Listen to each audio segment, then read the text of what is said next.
Salut tout le monde, bien le bonjour, bienvenue dans cette nouvelle vidéo. Et déjà, je voulais remercier les quelques commentaires d'encouragement qui ont été laissés sur ma précédente vidéo. Ça fait plaisir, c'est encourageant, donc merci beaucoup. Et dans un premier temps, on va faire un petit peu le tour de ce que j'ai réalisé depuis la dernière fois. Déjà, j'ai continué un petit peu de travailler sur la tête, la structure avec les cubes. Alors, c'est pas encore totalement assimilé. De toute façon, je continuerai à travailler dessus en sachant que j'essaye pas de faire forcément rentrer la tête dans un cube. C'est à la fois d'utiliser le cube comme repère pour y faire rentrer la tête complète dedans, mais en même temps, je m'en sers juste pour certains repères. Tu vois, voilà. Donc, j'essaye de me l'approprier, on va dire, mais j'ai un petit peu continué là-dessus en sachant que, alors pas trop ici. Donc, la dernière fois, je crois que je m'étais arrêté sur cette ligne-ci. Lui, je l'avais fait. Voilà. Et là, par exemple, je crois que je l'avais pas fait. Donc ça, je l'ai fait sans la structure et j'ai un petit peu continué. Donc là, ouais, bon, voilà. J'expérimente, je teste. Donc c'est toujours en cours à ce niveau-là. Ensuite, sur le même ordre d'idée, je vais passer au niveau des corps. Donc pareil, là, j'ai posé des photos sur lesquelles donc j'essaye de poser j'essaye. J'y arrive, hein, je pose, mince. Hop, je pose les cubes pour essayer de voir la structure, même si je sais, hein, j'avais déjà vu la théorie, je la connais, mais j'ai jamais mis en pratique. Donc voilà, j'expérimente ça aussi. Pour celui-ci, en fait, j'ai pas pris de référence. Je me suis dit, bon bah voilà, avec les cubes, si je le fais sans référence, qu'est-ce que ça peut donner? Bon, pour le coup, ça donne qu'il est peut-être un petit peu trop large, trop épais et un petit peu trop en torsion. Mais bon, là encore une fois, c'est pour expérimenter. Donc, je vais continuer là-dessus aussi. Sinon, concernant les visages, je continue histoire de gagner en dextérité, ce qui est le cas. En fait, je suis bien plus à l'aise, j'appréhende moins maintenant, même quasiment plus, de me lancer sur des visages. Et en même temps, j'affine mon trait, le rendu, et j'en suis plutôt content. Donc, de toute façon, je vais continuer, hein. C'est comme toute activité, il faut continuer à s'exercer, histoire de garder le rythme, hein. Donc voilà, sinon, ce que j'ai fait, c'est que j'ai testé un petit peu de la couleur sur certains visages. Mais pour ce faire, j'ai enregistré une explication il y a déjà quelques jours. Donc je vous le mets de suite et on se retrouve après pour vous montrer les deux, trois autres choses que j'ai faites. Ok, donc j'allais attaquer le visage du jour, puisque c'est la routine que je garde pour l'instant, c'est toujours les visages. Donc un visage chaque jour seulement. Donc ouais, j'ai fini toute cette page. Je crois que la dernière fois, je m'étais arrêté à lui, ici, mince, oups, à lui là. Et donc j'ai continué, ouais, ça a commencé à en faire quelques-uns, et j'ai voulu tester un petit peu la mise en couleur, parce qu'en fait je me suis dit, ok, en noir et blanc c'est bien, juste en line, mais si je voulais en passer certains en couleur, mais dans un style assez rapide, que j'y prenne pas trop de temps, comment je m'y prendrais? Alors j'avais déjà fait des tests avant, hein, quand je dessinais, avant de reprendre, donc il y a pratiquement un an. Et donc j'ai fait ça. Donc voilà, dans un style qui soit assez rapide et qui puisse donner quelque chose de plutôt sympathique. Et ça donne ceci. Bon, il y aurait encore un moyen de retravailler un petit peu dessus. En même temps, ce sont les tests, hein, mais dans l'ensemble, je trouve que ça peut fonctionner. Ouais, ça fonctionne plutôt bien. Donc, comment je m'y suis pris?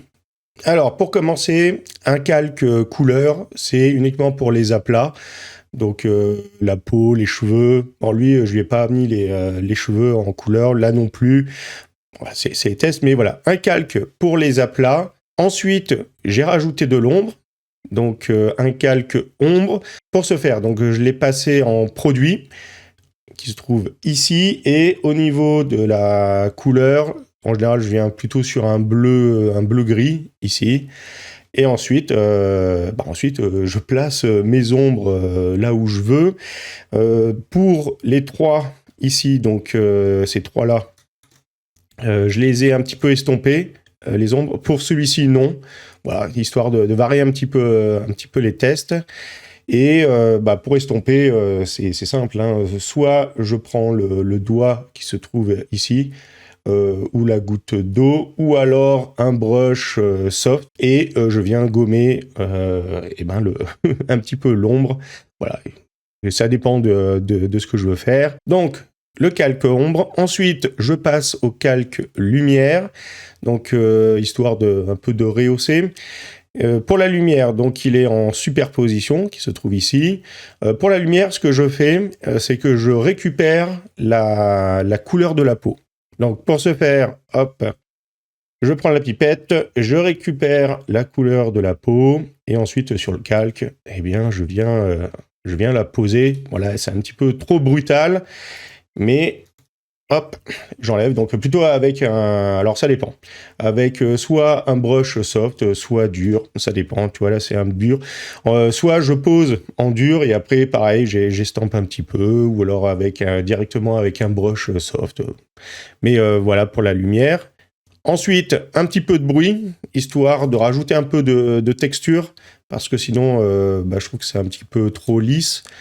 Donc pour le bruit, ce que je fais, c'est un nouveau calque que je passe en mode incrustation, que je rends dynamique, histoire de pouvoir facilement revenir et modifier le filtre. Donc pareil, je rajoute le filtre ajout de bruit qui se trouve ici, donc filtre, bruit, ajout de bruit.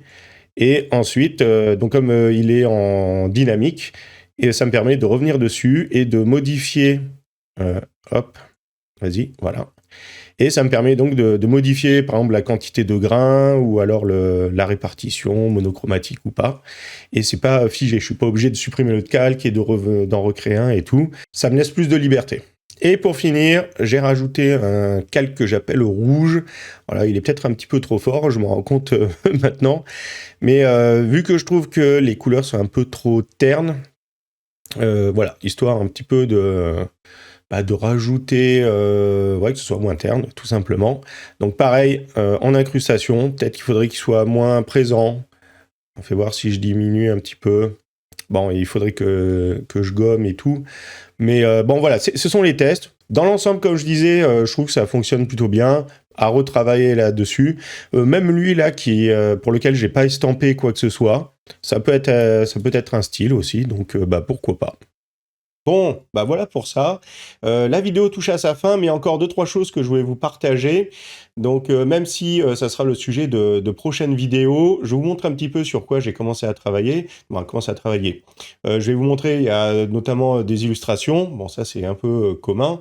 Mais je me suis attaqué un petit peu au Cara Design et à l'étude de composition d'images. Bon, après, comme je disais, c'est le sujet de prochaines vidéos. Mais voilà, j'ai attaqué, donc je vais vous le montrer et le partager.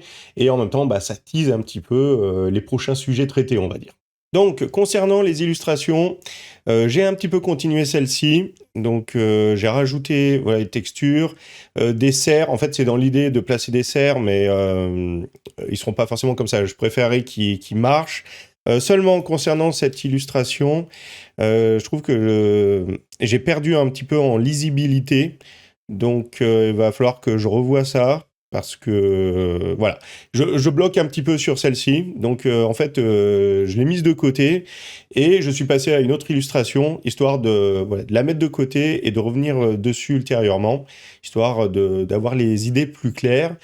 Cette nouvelle illustration en question, c'est celle-ci, donc qui est plus, là, pour le coup, de la reproduction. Parce que celle-ci, c'était entre guillemets de mon imagination. C'est une forêt, il n'y a rien d'extraordinaire, mais j'ai pas forcément de référence précise pour celle-ci. Alors que là, c'est vraiment... En fait, j'avais vu un reportage, entreaperçu un reportage sur la Tanzanie, et je trouvais qu'il y avait des images qui étaient magnifiques. Donc, en fait, j'en ai pris des screenshots de ce reportage. Et voilà, donc pour un peu... changer d'illustration, me lancer sur autre chose. Et en même temps, il y a ce genre d'études, donc au niveau atmosphérique, et puis même, là je suis plutôt sur le devant, sur le premier plan, donc au niveau de l'herbe, voilà. Une seconde illustration en tout cas. Sinon, au niveau Chara Design, je me suis lancé là-dessus. Donc, il y avait 3 mots: chevalier, crustacé, calice. Je vais pas plus développer que ça, parce que comme je disais, ça sera le sujet d'une vidéo au niveau du Chara Design, et j'expliquerai pourquoi je fais ça, d'où viennent ces 3 mots, etc. Mais voilà, un petit peu de Chara Design, parce que bah, j'avais dans l'idée de m'y mettre, et un peu d'études donc de composition d'images. Donc en fait, je prends des photos, j'essaye de garder les formes les plus simples. Je me dis en fait que c'est pas forcément utile. Je sais pas si pour les prochaines, je placerai pas directement la photo.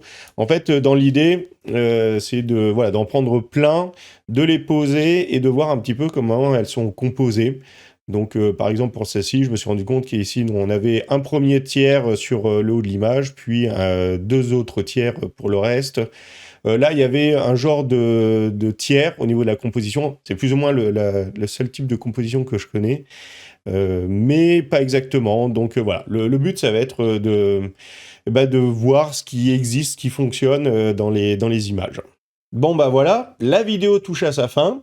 Je vous dis donc à très bientôt. D'ici là, portez-vous bien, dessinez bien. Allez, ciao!